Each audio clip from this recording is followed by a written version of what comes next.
The Toyota Celica ST205 rally car was not only caught in the real world of motorsport for cheating, it does feel a little bit like a cheat code when it comes to Gran Turismo 7.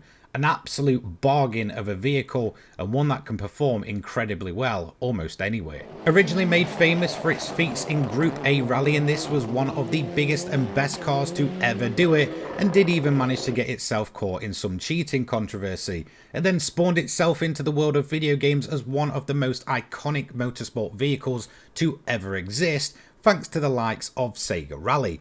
But before we talk more in depth about this car, don't forget to leave a like, subscribe and turn your notifications on. So if you didn't know, the Celica GT-FOUR rally car ST205 from 1995 is currently available in Gran Turismo 7's Haggerty Legends dealership for the bargain price of 250,000 credits. I believe that is the absolute cheapest in class, making this one of the biggest bang for your bucks when it comes to any vehicle in Gran Turismo 7. So in terms of the stats themselves, this is the category of Group B Rally. It has a PP rating of 577.95, a displacement of 1998cc, a four-wheel drive drivetrain, 298 brake horsepower, weighing only 1200 kilograms, and is of course turbocharged. Although the specs might not blow you away compared to modern day standards, where this car really stands out is just how little you need to spend on it and how little you need to spend on upgrades for this to become one of the best 600 and 700 pp vehicles in the entirety of GT7, thanks to it being a Group B rally car. So one of the most important things when it comes to Gran Turismo 7 that may limit your amount of fun, or of course the amount you can actually get through the game, is the credits themselves. And when it comes to 600 and 700 pp builds, the Celica GT-FOUR rally car is one of the most reliable and solid as well as bargain price picks to do both of these grinds.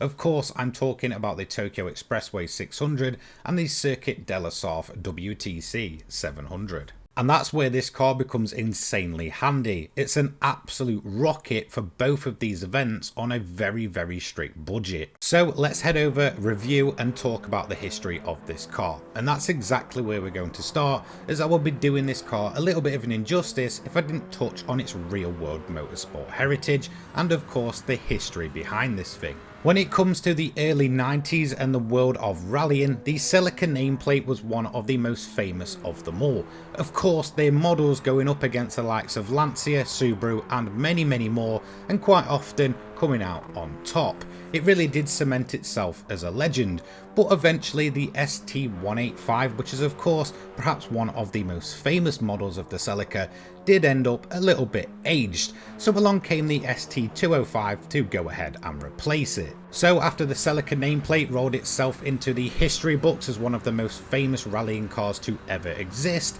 roll on to the 1995 season and the ST205 is at Rally Catalunya, and believe it or not, Toyota and the car itself received itself a little 1-year ban.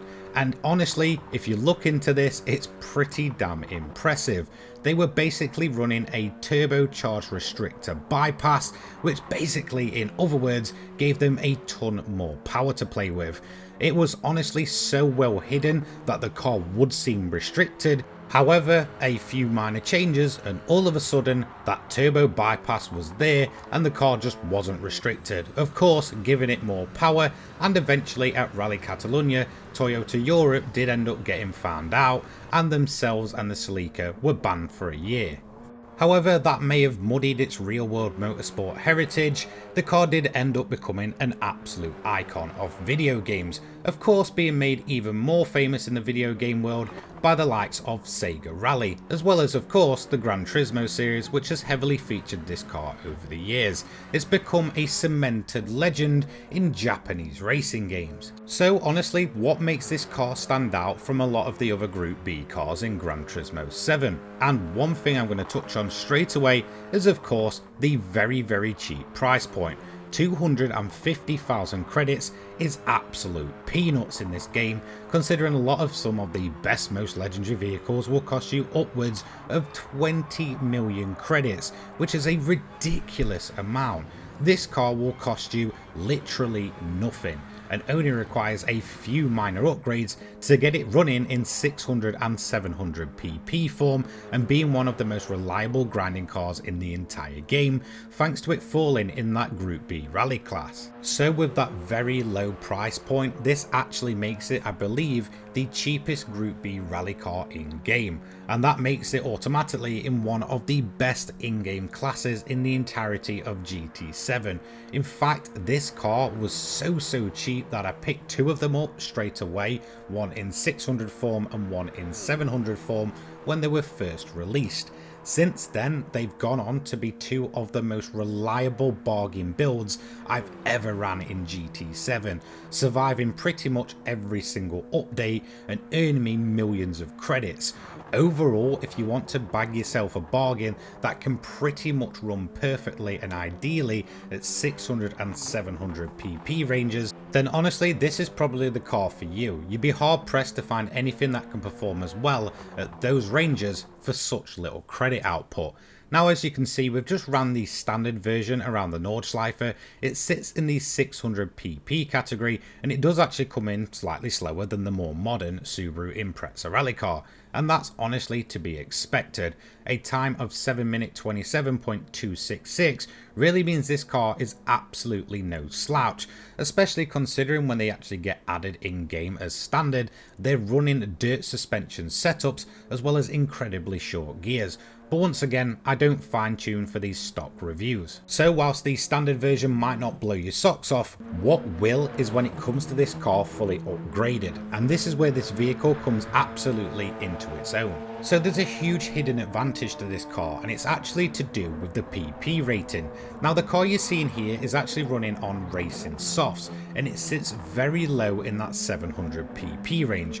Of course, racing softs are pretty much useless in the majority of the longer events of GT7, so you'll just swap them out and pretty much the standard racing hard or racing mediums will get this car to dot on 700 pp, meaning you're running a fully upgraded car pretty much smack bang on the PP limitation. So when it comes to 700, you of course run it on a racing compound, and when it comes to the 600 Tokyo grind, you just change it over for some of the street tyres. And then of course we do have the advantages of this being a Group B rally car, which does carry over some very fine characteristics. Of course we do have incredible tyre life, we also have incredible fuel consumption. Couple that with four-wheel drive and just an ease of driving, and you have yourself an absolute rocket ship with minimal fine-tuning properly needed. So in conclusion, you've got absolute performance, ease of driving, and it's going to cost you absolutely peanuts. So for me, the ST205 Celica is one of the most iconic cars to ever exist in the real world of motorsports, and of course in the video game world as well. So if you haven't checked out this car, I fully recommend that you do so, and if you have, let me know what you think down below. When it comes to bang for your buck, I think this may just be one of the best bargains in the entirety of Gran Turismo 7.